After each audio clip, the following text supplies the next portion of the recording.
Hello दोस्तों, मैं हूं जगदीश जोशी और आज के इस वीडियो लेक्चर में हम लोग देखेंगे कि हम लोग सिंगल एनो पुश बटन की मदद से किस तरीके से ऑन ऑफ का सर्किट बना सकते हैं। यानी कि एक ही एनो पुश बटन से हम लोग अपने आउटपुट को ऑन भी करेंगे और ऑफ भी करेंगे। तो ये किस तरीके से होगा, यहाँ पे मैंने कनेक्शन किए हुए हैं। सबसे पहले मैं आपको ना ऑन ऑफ करके दिखाता हूँ कि किस तरीके से ये काम करता है। उसके बाद मैं आपको सारे कनेक्शन निकाल के स्टेप बाय स्टेप आपके सामने कनेक्शन करके दिखाऊंगा और जो इसका सर्किट डायग्राम है वो भी मैं आपको समझाऊंगा किस तरीके से हमने इसके कनेक्शन किए हुए हैं। ओके, अगर आप लोग मुझसे पैनल डिजाइनिंग, आरएलसी डिजाइनिंग या फिर पीएलसी प्रोग्रामिंग सीखना चाहते हो तो आप हमारे एंड्रॉइड ऐप को डाउनलोड कर सकते हो। अगर आपने ऑलरेडी किया हुआ है तो आप वहां से आरएलसी एंड पीएलसी प्रोग्रामिंग या फिर आरएलसी डिजाइनिंग का कोर्स भी ज्वाइन कर सकते हो। तो चलिए सबसे पहले हम लोग देखते हैं कि ये कंट्रोल सर्किट किस तरीके से काम करता है। अब देखिए, अभी हमारा जो ये ग्रीन कलर का इंडिकेटर है ये हमारा अभी ऑन है।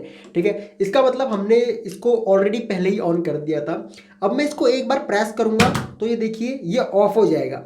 ठीक है, अभी मैं इसी एनो पुश बटन को दोबारा से एक बार प्रेस करता हूं तो हमारी आउटपुट फिर से ऑन हो गई। ठीक है, हमने इसको अगेन ऑफ किया तो ये ऑफ हो गया और हमने इसको फिर से ऑन किया तो ये ऑन हो गया। तो इस कंट्रोल सर्किट को बनाने के लिए हमको 3 कॉन्टैक्टर की जरूरत है। आप चाहो तो 2 रिले लगा सकते हो और 1 कॉन्टैक्टर लगा सकते हो, जिससे कि आप अपनी मोटर को ऑन या ऑफ करोगे, या फिर आप किसी भी अपने आउटपुट को, कोई भी लोड हो आपका, चाहे सॉलिड कॉइल हो या फिर कुछ और हो, उसको आप ऑन ऑफ कर सकते हो। लेकिन कंट्रोलिंग के लिए 2 आपको एक्स्ट्रा या तो रिले चाहिए होंगे या फिर कॉन्टैक्टर चाहिए होंगे। मैंने यहाँ पे कॉन्टैक्टर लिए हुए हैं। ठीक है, तो यहाँ पे मैंने, अब देखिए जैसे ही हमारा ये ग्रीन कलर का इंडिकेटर है, इसका मतलब ये है कि ये हमारा यहाँ से अगर ये वाला इंडिकेटर हमारा ऑन है तो इसका मतलब हमारा लोड ऑन हो चुका है। ऑफ करते हैं तो ऑफ हो चुका है और ये 2 इंडिकेटर और जलेंगे। अगर आप ध्यान से देखोगे ना तो क्या हो रहा है कि जब ये 2 कॉन्टैक्टर हमारे ऑन ऑफ हो रहे हैं तो उसके केस में ये दोनों इंडिकेटर भी हमारे ऑन हो रहे हैं। ये देखिए हो रहे, दोबारा से प्रेस करने पे फिर से ऑन हो रहे हैं। ठीक है, तो ये भी मैं आपको बताऊंगा कि ये ऐसा क्यों होता है। वो जब आप सर्किट डायग्राम देखोगे तो तब आपको समझ में आएगा। तो सबसे पहले मैं इसके सारे कनेक्शंस को हटा देता हूं, उसके बाद अगेन आपके सामने स्टेप बाय स्टेप इसके कनेक्शन करता हूं। तो देखिए मैंने इसके कनेक्शन हटा दिए हैं और जो ये व्हाइट कलर की आपको जो वायर दिख रही है ना, ये हमारे न्यूट्रल की है। ये हमने अपने तीनों कॉन्टैक्टर में, इन तीनों ही कॉन्टैक्टर के A2 वाले टर्मिनल्स पे हमने इसको कनेक्ट कर दिया है। तो यहाँ पे हमारा न्यूट्रल आ रहा है। ठीक है, और ये हमारा फेस वायर है। ओके, ये अपनी फेस वायर है और इसी के साथ में हम लोग अपना एनो पुश बटन को कनेक्ट करेंगे, वो मैं आगे आपको बताऊंगा। और हर एक कॉन्टैक्टर से हमने क्या काम किया हुआ है, एक एक इंडिकेटर ऑन किया हुआ है। ओके, तो यहाँ पे कॉन्टैक्टर के नाम भी दिए हुए मैंने, ये K1 है, ये K2 है एंड ये K3 है। ठीक है, अब हम फॉलो करते हैं अपने सर्किट डायग्राम को और एंड में मैं आपको सर्किट डायग्राम समझाऊंगा कि किस तरीके से इसका सर्किट डायग्राम बनता है। तो सबसे पहले हम लोग क्या काम करते हैं, ये अपना एक एनो पुश बटन है और इस एनो पुश बटन की आउटपुट से यहाँ पे मैं इसकी आउटपुट पे क्या काम करता हूँ, इसकी आउटपुट पे मैं 2 वायर लगा देता हूँ। अब ये 2 वायर क्यों लगा रहा हूँ मैं, वो आपको सर्किट डायग्राम को देख करके समझ में आएगा। ओके, या फिर एक काम करता हूं मैं, यहाँ पे कॉर्नर पे मैं इसका सर्किट डायग्राम लगा देता हूं। आप लोग इस सर्किट डायग्राम को भी देख लो और सर्किट डायग्राम को देखने के बाद जब आप कनेक्शन होते हुए देखोगे तो आपको बेटर समझ में आएगा। ओके, तो ये हमने जो अपना एनो पुश बटन है इसके आउटपुट से 2 वायर ले ली। अब इसके आउटपुट से 2 वायर लेने का मेरा मतलब ये है कि अब एक वायर जो होगी वो जाएगी अपना K2 के NC में। ठीक है, ये अपना K2 है, हमने इसको K2 के NC पे कनेक्ट कर दिया। ओके, और जो एनो पुश बटन के आउटपुट से हमने दूसरी वायर ले रखी थी वो जाएगी अपने इसी K2 के A1 वाले टर्मिनल पे, इसके A1 वाले टर्मिनल पे, यानी कि हम लोग एनो पुश बटन से ही K2 को ऑन करवाएंगे। ओके, तो ये हमने K2 के A1 वाले टर्मिनल पे हमने वायर कनेक्ट कर दी। उसके बाद आपको सर्किट डायग्राम में दिख रहा होगा कि हम लोगों ने क्या काम किया हुआ है, हमने K2 के NC के आउटपुट से ही हम लोगों ने K1 को ऑन किया हुआ है। ठीक है, तो अब हम लोग यहाँ पे क्या काम करेंगे, जो हमने इसके NC पे इनपुट वायर कनेक्ट की थी ना एनो पुश बटन के आउटपुट से, अब हम लोग क्या काम करेंगे, K2 के NC के आउटपुट से एक वायर लेंगे और उससे हम लोग ऑन करवाएंगे K1 को। तो इसको मैं K1 के A1 वाले टर्मिनल पे इसको कनेक्ट कर देता हूँ। ठीक है, तो ये वायर मैंने कनेक्ट कर दी। ठीक है, अब उसके बाद हम लोग क्या काम करेंगे, देखिए जो अपना एनो पुश बटन है, एनो पुश बटन का ये तो आउटपुट साइड हो गई, ये इसकी इनपुट साइड है। ठीक है, तो हम लोग क्या काम करेंगे, इनपुट साइड से ही एक वायर लेंगे और उस वायर को हम लोग कनेक्ट करेंगे K3 के NC के इनपुट में और NO के इनपुट में। तो यहाँ पे मैं क्या काम करता हूँ, यहाँ पे मैं एक वायर लेता हूँ, इस वाली वायर को हम लोग कनेक्ट करेंगे एनो पुश बटन के इनपुट में। तो इसको मैं अभी नहीं कनेक्ट करता हूँ, इसके बदले जो आउटपुट है इसकी, यहाँ मैं इस वायर को कनेक्ट कर देता हूँ। तो सिंपली सबसे पहले हम K3 के NC टर्मिनल पे इसको कनेक्ट करते हैं और NC से ही हम लोग एनो पे भी कनेक्ट कर देते हैं, या फिर मैं पहले एनो पे कनेक्ट कर देता हूँ और एनो से ही फिर मैं इसके NC पे भी कनेक्ट कर दूंगा। ठीक है, तो एनो पे मैं यहाँ पे 2 वायर कनेक्ट कर देता हूँ। ठीक है, तो यहाँ पे हम लोग K3 के एनो पे 2 वायर कनेक्ट कर देते हैं और उसके बाद जो दूसरी वायर थी, दूसरी वायर से हम लोग एक लूप बना देते हैं और इसको कनेक्ट करेंगे हम इसके NC पे। ओके, तो ये हमने कर दिया। अब उसके बाद देखिए, उसके बाद हम लोग क्या काम करने वाले हैं, यहाँ पे जो NC का आउटपुट है, NC के आउटपुट से हम लोग एक वायर लेंगे और उसको देंगे K1 के एनो में, यानी कि 13 नंबर वाले टर्मिनल पे। तो इसके NC पे मैं एक वायर लगाता हूँ कि NC पे, यानी कि K3 के NC पे मैंने एक वायर लगाई और उसको, उस वायर को मैंने कनेक्ट कर दिया कहाँ, हमने K1 के एनो पे कनेक्ट कर दिया। ओके, तो ये हो गया अपना K1 के एनो पे वायर कनेक्ट हो गई।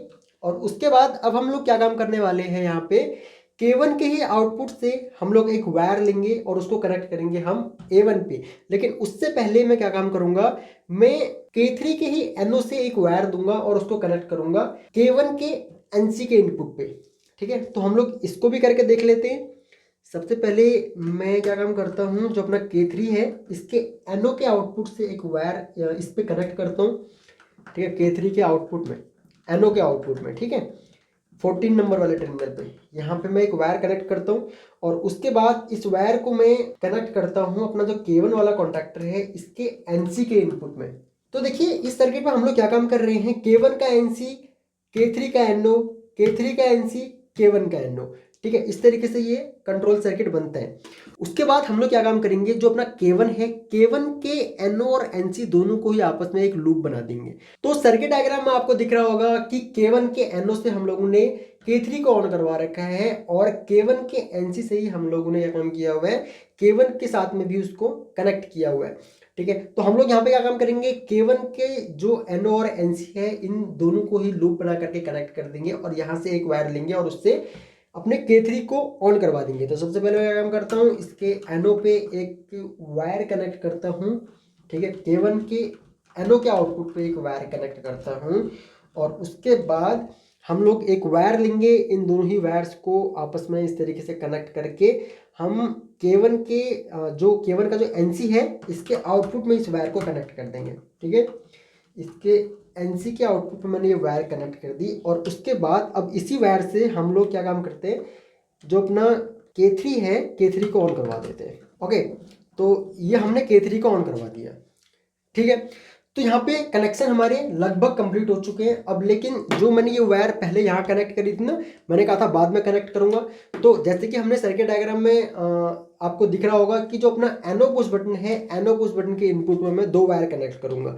एक तो वो जो कि अपनी मेन वायर आ रही है यहाँ से, और दूसरा वो जो हमारा जा रहा है K3 के NO और NC पे। तो ये 2 वायर हैं, इन दोनों ही वायर को मैं आपस में कनेक्ट कर देता हूँ। इन दोनों को आपस में कनेक्ट करके हम लोग इसको कनेक्ट कर देते हैं अपने NO पुश बटन के इनपुट टर्मिनल पे। ठीक है, और उसके बाद अपने जो कनेक्शन है, कनेक्शन अपने कंप्लीट हो चुके हैं, क्योंकि न्यूट्रल हम लोगों ने पहले से ही कनेक्ट किया हुआ था, न्यूट्रल हमने अलग से कनेक्ट नहीं किया। ठीक है, तो न्यूट्रल अपना ऑलरेडी कनेक्टेड था। अब मैं क्या काम करता हूँ, इसकी पावर ऑन करता हूँ। पावर ऑन करने के बाद हम लोग इस सर्किट को टेस्ट करेंगे। तो ये देखिए मैंने इसकी पावर ऑन कर दी है। अब जैसे ही मैं NO पुश बटन को प्रेस करता हूँ तो मेरी आउटपुट ऑन हो गई है। ठीक है, और जैसे ही मैं इसको अगेन ऑफ करता हूँ तो आउटपुट हमारी ऑफ हो गई है। ठीक है, एक बार और पुश किया, आउटपुट हमारी ऑन, और एक बार और पुश किया तो आउटपुट हमारी ऑफ।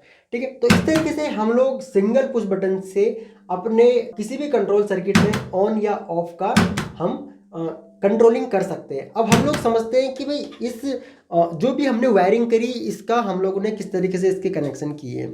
तो ये अपने पास इसका सर्किट डायग्राम है, single push button on off circuit. तो यहाँ पे हम लोगों ने क्या काम किया है, सबसे पहले तो हम लोगों ने एक वायर लिया और उसको यहाँ पे हमने एक एनो पुश बटन लगा रखा है। अब इसी एनो पुश बटन के आउटपुट से हम लोगों ने क्या काम किया हुआ है, इसको K2 के NC पे दिया हुआ है और K2 के NC से आउटपुट लेकर के मैंने, यानी कि K2 के NC से ही हम लोगों ने K1 को ऑन किया हुआ है और NO पुश बटन के ही आउटपुट से ही हम लोगों ने K2 को भी ऑन किया हुआ है। तो अब इससे होगा क्या कि ये दोनों जो होंगे, अब ये दो इंडिकेटर आपको दिख रहे थे ना, ये ऑन ऑफ हो रहे थे। जैसे ही हम अपने NO पुश बटन को प्रेस करेंगे तो ये ऑन ऑफ होंगे। ऑन ऑफ क्यों होंगे भाई? पहले तो K2 ऑन हुआ, K2 के ऑन होती इन K1 और K2 दोनों ही एक साथ में ऑन होंगे, लेकिन जैसे ही K2 ऑन होगा तो ये K1 को ऑफ कर देगा। ठीक है, इस तरीके से कुछ। उसके बाद यहाँ पे जो अपना NO पुश बटन है, NO पुश बटन के इनपुट से ही हम लोगों ने एक वायर ली। अब आप चाहो तो डायरेक्टली इसको फेस वायर को डायरेक्टली कनेक्ट भी कर सकते हो। मैंने यहाँ से इसमें सर्किट डायग्राम में दिखाने के लिए आपको यहाँ पे इस तरीके से कनेक्शन कर दिए। उसके बाद हम लोग ने क्या काम किया, एक इनपुट ली और उसके बाद हमने इसको K3 के साथ में कनेक्ट कर दिया। जो हमने यहाँ पे ना NO और NC दोनों के साथ में एक वायर ली थी NO पुश बटन के इनपुट से, तो वही चीज़ है। तो K3 के NC के इनपुट और K3 के NO के इनपुट, इन दोनों को हमने कनेक्ट कर दिया। ठीक है, और उसके बाद जो अपना K3 का NC है, इसके आउटपुट से हमने K1 का NO लिया और उसके बाद NO से हमने K3 को ऑन करवा दिया। सेम हम लोग ने NO पे एक वायर कनेक्ट करी जो NO पुश बटन के इनपुट से ली थी। इसके आउटपुट से हमने K1 के NC पे दिया, K1 के NC से हम लोग ने K3 को ऑन करवा दिया। तो देखिए होगा क्या, अब ये सर्किट काम किस तरीके से कर रहा है। ऑन ऑफ हमारा जो मेन हम अपनी आउटपुट को ऑन करवाएंगे वो हम करवाएंगे K3 से। ठीक है, K1 K2 हमने एक ये कंट्रोलिंग के लिए लिए हुए थे। आप चाहो तो K1 K2 की जगह रिले भी लगा सकते हो। जो मेन है हम अपनी मोटर को जिससे ऑन करवाएंगे वो है अपना K3। तो यहाँ पे देखिए अब ये काम किस तरीके से कर रहा है, एक ही NO पुश बटन से ऑन ऑफ कैसे हो रहा है। जैसे ही हमने NO पुश बटन को प्रेस किया तो NO पुश बटन को प्रेस करते ही हुआ क्या कि K3 तो हमारा ऑलरेडी पहले से ही NC था, पहले से ही ऑफ था ये। ठीक है, अब जैसे ही NO पुश बटन प्रेस हुआ तो NO पुश बटन के प्रेस होते ही K1 हमारा ऑन हो गया। तो K1 के ऑन होते ही जो ये K1 का NO था ये NC बन गया और हमारा K3 ऑन हो गया। ठीक है, अब K3 के ऑन होते ही क्या हुआ, जो ये K3 का NO था ये NC बन गया और ये हमने होल्डिंग लगा रखी है एक तरीके से। ठीक है, जैसे ये K3 ऑन हुआ तो K3 का NO NC बन गया। NC बनते ही अब ये हुआ क्या कि ये प्रोसेस बहुत फास्ट होता है। पुश बटन को प्रेस करते हैं तो K1 हमारा ऑन होके ऑफ हो जाता है। ठीक है, तुरंत ऑन होता है और ऑफ भी हो जाता है क्योंकि हमने क्या काम किया हुआ है, K2 के NC से K1 को ऑन किया हुआ है।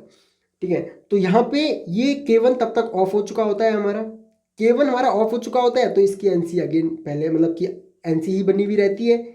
ठीक है, ये वापस से अपनी होम पोजिशन पे आ जाता है K1 और हमारा K3 जो है वो होल्ड हो जाता है इस तरीके से, क्योंकि K1 तो जब K1 ऑफ हो जाएगा तो ये तो NO बन जाएगा। ठीक है, ये तो NO बन जाएगा, लेकिन जैसे ये ऑफ होगा तो यहाँ पे हमने इसकी NC भी ली हुई है ना, तो ये इसको K3 को होल्ड कर देगा। जैसे ही हम इसको अगेन प्रेस करेंगे तो अगेन प्रेस करते ही क्या होगा, ये हमारा जो NC था ये NO बन जाएगा, तो कॉन्टैक्ट टूट जाएगा और हमारा K3 ऑफ हो जाएगा।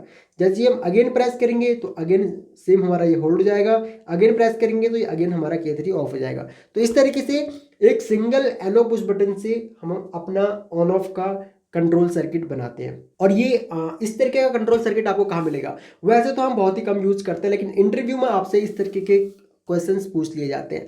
बाकी आप लोगों ने देखा होगा कि जो हमारी प्रेस मशीनें होती हैं, प्रेस मशीन में जो फुट स्विच लगे होते हैं, फुट स्विच से उनमें कुछ इस तरीके का अरेंजमेंट किया होता है कि जब ऑपरेटर एक बार जो अपना फुट स्विच होता है उसको एक बार प्रेस करे तो हमारी प्रेस मशीन डाउन आए, यानी कि स्टॉक मारे, और उसके बाद अगेन प्रेस करें तो वो ऊपर चली जाए, कुछ ऐसा अरेंजमेंट। वैसे तो जो प्रेस मशीनें होती हैं एक बार हम उसको प्रेस करते हैं, प्रेस करने के बाद वो आती है, स्टॉक लेती है, स्टॉक लेने के बाद वापस से ऊपर चली जाती है। लेकिन कुछ प्रेस मशीनें ऐसी भी होती है कि एक बार हम उसके फुट स्विच को प्रेस कर रहे हैं तो वो डाउन आ रही है, डाउन आने के बाद वो स्टॉक ले रही है, स्टॉक लेने के बाद जैसे ही हम उसको दोबारा से फुट स्विच को प्रेस कर रहे हैं तो वो वापस से अपनी होम पोजीशन में चली जा रही है।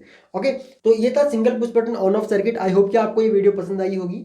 अगर आपको ये वीडियो पसंद आई तो आप इस वीडियो को लाइक कर सकते हैं। अगर आप इस चैनल पर न्यू हैं तो आप चैनल को सब्सक्राइब कर लीजिए, आपको ऐसे ही इंटरेस्टिंग वीडियोस इस चैनल पे मिलती रहेंगी। अगर आप हमारे एंड्रॉयड ऐप पे कोई भी हमारा कोर्स ज्वाइन करना चाहते हैं तो आप लोग वहां से ज्वाइन कर सकते हो, लिंक आपको वीडियो के नीचे डिस्क्रिप्शन में मिल जाएगा। ओके गाइस, तो थैंक्स फॉर वॉचिंग, जल्द मिलते हैं अपनी नेक्स्ट वीडियो में।